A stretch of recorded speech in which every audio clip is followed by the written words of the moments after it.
Hello दोस्तों, welcome to my deep math channel. Here we study about the blood.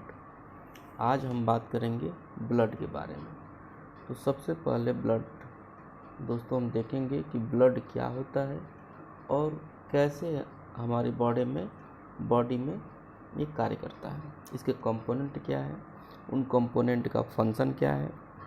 ठीक है, तो सबसे पहले बात करेंगे what is blood. Blood is a red colored liquid which circulate in our body.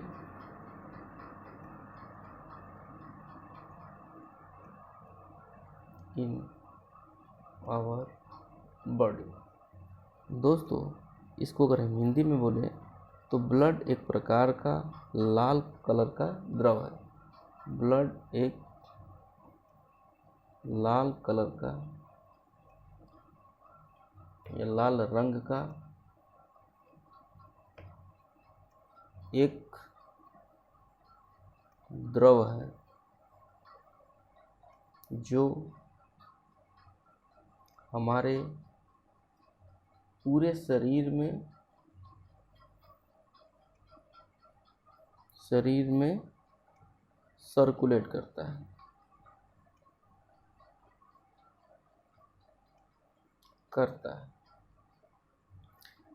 Blood के बारे में दोस्तों एक और बात पूछी जाती है कि ब्लड किस प्रकार का टिश्यू है।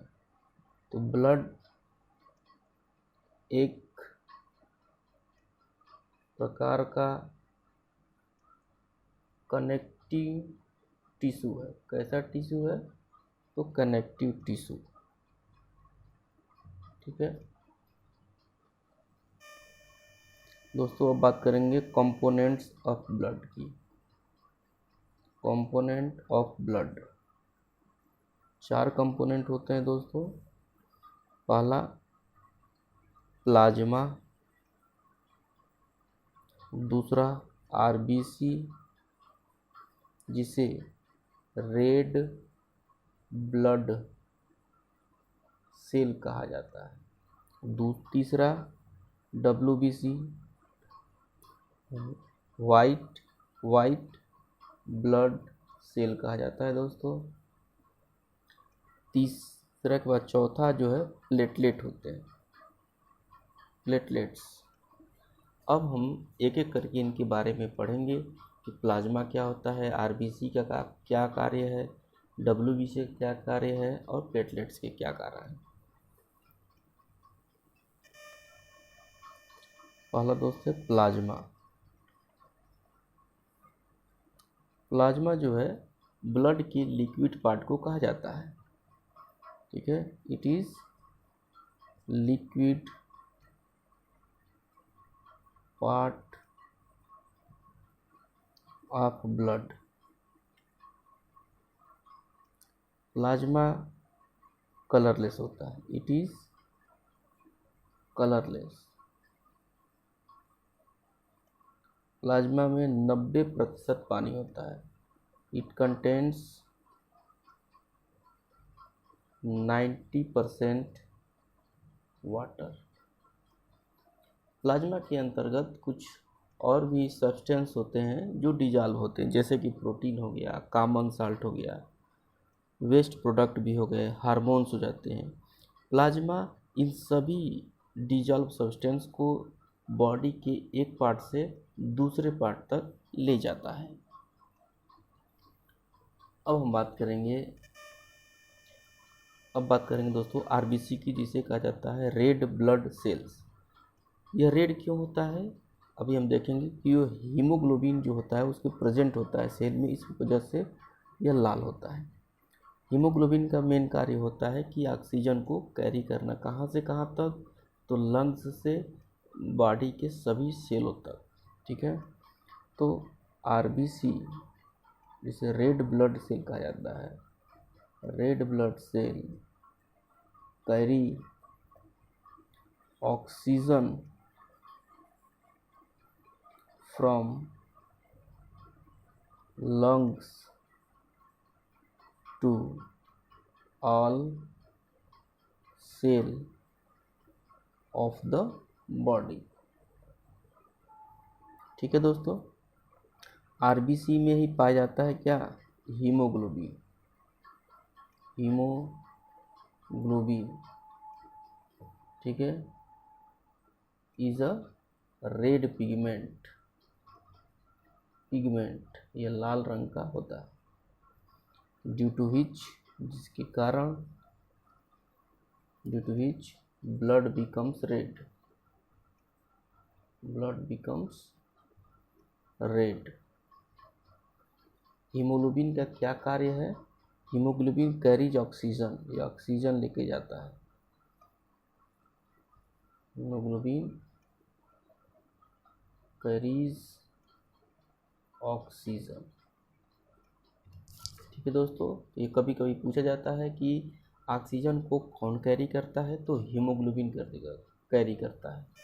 अब बात करेंगे डब्ल्यूबीसी, जिसे कहा जाता है वाइट ब्लड सेल।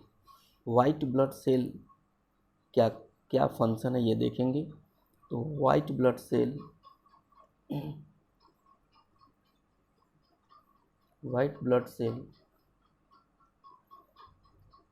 फाइट करता है किससे भाई, इन्फेक्शन से, and protect us from disease.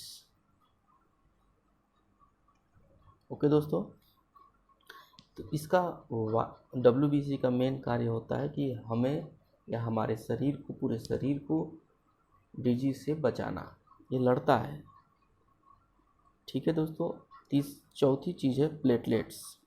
जो प्लेटलेट्स हमारे ब्लड क्लॉटिंग में सहायता प्रदान करता है। Platelets helps in blood clotting. जैसे हमारे कोई शरीर का अंग थोड़ा सा कट उठ जाए या घाव लग जाए तो वहाँ पे खून बहने लगता है, तो कुछ देर खून बहने के बाद ये ऑटोमेटिक बंद हो जाता है, इसको ही बोलते हैं ब्लड क्लॉटिंग। और यह प्लेटलेट के कारण ही ब्लड क्लॉटिंग होती है। अब हम बात करेंगे कि हमारे पूरे शरीर में कैसे ऑक्सीजन का ट्रांसपोर्टेशन होता है, जिसे हम सर्कुलेटरी सिस्टम कहा जाता है, उसके अंदर अभी हम पढ़ेंगे। दोस्तों हम पढ़ेंगे सर्कुलेटरी सिस्टम।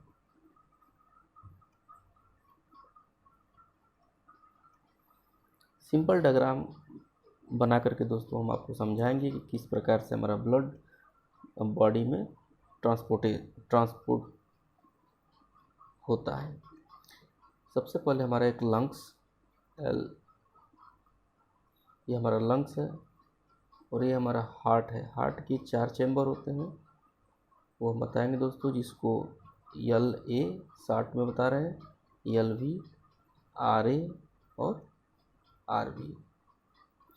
तो हमारा लंग से ऑक्सीजनेटेड ब्लड LV में जाता है।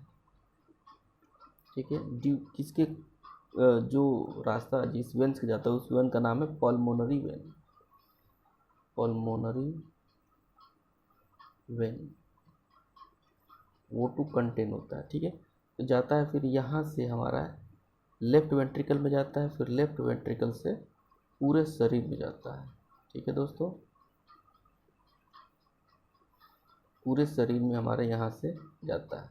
मेन अरोटा इसको कहा जाता है। मेन आर्टरी का नाम है अरोटा। ठीक है, मेन आर्टरी, इसका नाम क्या है, एरोटा। ये O2 ब्लड होता है, ऑक्सीजनेटेड ब्लड होता है। फिर यहाँ से बॉडी से हमारी डीऑक्सीजनेटेड ब्लड RA में जाता है। ये वेना कावा वेन होती है, वेना कावा।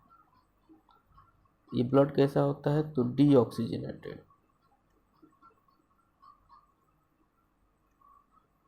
ब्लड होता है। ओके दोस्तों, फिर हमारा RA से RB में जाता है, अर्थात राइट वेंट्रिकल में जाता है। फिर राइट वेंट्रिकल से लंग्स में जाता है ऑक्सीजनेटेड होने के लिए।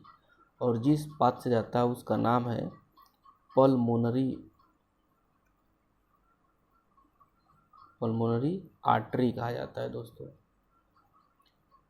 यहाँ दोस्तों हमने देखा कि वेन का मेन कार्य है डीऑक्सीजनेटेड ब्लड को कैरी करना, लेकिन यहाँ एक्सेप्शन ये होता है कि जो पल्मोनरी वेन है वो लंग से ऑक्सीजनेटेड ब्लड को कैरी करती है और हार्ट में ले को भेजती है। दूसरा हमने एक्सेप्शन देखा कि जो पल्मोनरी आर्टरी का जो कार्य होता है वो ऑक्सीजनेटेड ब्लड मतलब शुद्ध ब्लड को ले जाना होता है, लेकिन एक्सेप्शन के तौर पे हम यहाँ होता है कि जब हमारा हार्ट से ब्लड लंग्स में जाता है ऑक्सीजन के लिए तो हमारा पल्मोनरी आर्टरी के थ्रू जाता है।